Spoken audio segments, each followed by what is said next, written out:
Ang tahimik na lupain. Sa isang bahagi ng Bohol, may magsasakang naglilinis ng kanyang lupain. Makapal ang mga damo at matatandang puno sa lugar. Ang misteryosong butas. Habang pinuputol niya ang mga sanga, napansin niya ang isang maliit na butas sa lupa.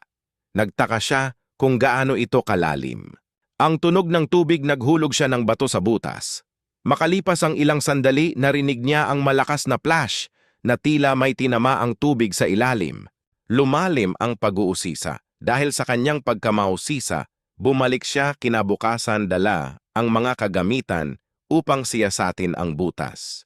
Paggawa ng hagdan, gumawa siya ng isang mahabang hagdan upang makababa ng ligtas sa kailaliman ng butas.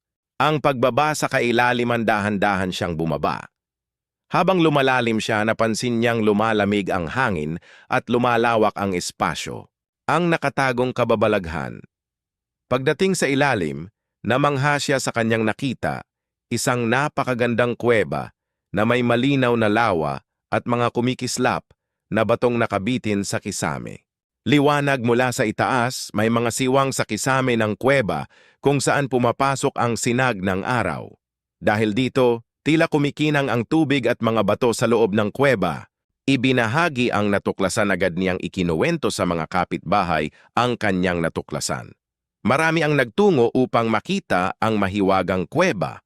Pagpapangalan sa kuweba, dahil hagdan ang ginamit upang marating ang loob nito, tinawag nila itong hinagdanan na nangangahulugang may hagdan o laddered.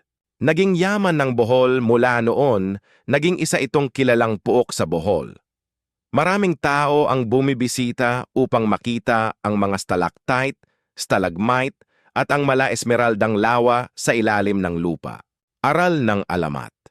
Ang mga dakilang kababalaghan ay maaaring matagpuan sa mga hindi inaasahang lugar.